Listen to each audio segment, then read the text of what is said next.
ಶಿವಮೊಗ್ಗದ ಮಂಡಗದ್ದೆ ಶಾಖೆಯ ಕಡಲಕೊಪ್ಪ ಗ್ರಾಮದ 17ನೇ ಮೈಲಿಗಲ್ಲಿನಲ್ಲಿರುವ ಮನೆಯೊಂದರ ಸೌದೆ ಬದಿಯಲ್ಲಿ ಬೃಹತ್ ಗಾತ್ರದ ಕಾಳಿಂಗ ಸರ್ಪ ಕಾಣಿಸಿಕೊಂಡಿದೆ. ಸರ್ಪವನ್ನು ಕಂಡ ಮನೆಯವರು ಬೆಚ್ಚು ಬಿದ್ದು ತಕ್ಷಣ ಅರಣ್ಯ ಇಲಾಖೆಗೆ ಮಾಹಿತಿ ನೀಡಿದ್ದಾರೆ. ಮಾಹಿತಿ ತಿಳಿದ ಅರಣ್ಯಾಧಿಕಾರಿಗಳು ಉರಗ ತಜ್ಞ ಸ್ನೇಕ್ ಕಿರಣ್ ಅವರಿಗೆ ವಿಷಯ ತಿಳಿಸಿದ್ದಾರೆ.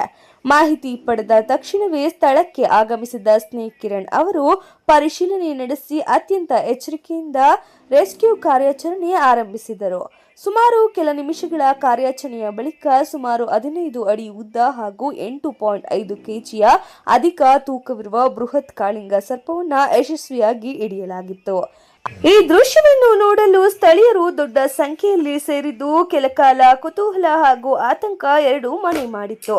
ರೆಸ್ಕ್ಯೂ ಬಳಿಕ ಹಾವಿಗೆ ಯಾವುದೇ ಹಾನಿಯಾಗದಂತೆ ಸುರಕ್ಷಿತವಾಗಿ ಹಿಡಿದು ಬಳಿಕ ಅರಣ್ಯ ಪ್ರದೇಶದಲ್ಲಿ ಬಿಡಲಾಗಿದೆ. ಈ ಮೂಲಕ ಸ್ಥಳೀಯರು ನಿಟ್ಟುರಿಸು ಬಿಟ್ಟಿದ್ದಾರೆ. ಈ ವೇಳೆ ಮಾತನಾಡಿದ್ದ ಉರಗ ತಜ್ಞರು ಮನೆಗಳ ಸುತ್ತಮುತ್ತ ಹಾವು ಕಂಡು ಬಂದರೆ ಆತಂಕಕ್ಕೆ ಒಳಗಾಗದೆ ಅಥವಾ ಅದನ್ನು ಹೊಡೆಯಲು ಯತ್ನಿಸದೆ ತಕ್ಷಣ ಅರಣ್ಯ ಇಲಾಖೆ ಅಥವಾ ತರಬೇತಿ ಪಡೆದ ಉರಗ ತಜ್ಞರಿಗೆ ಮಾಹಿತಿ ನೀಡಬೇಕು ಎಂದು ಮನವಿ ಮಾಡಿದ್ದಾರೆ.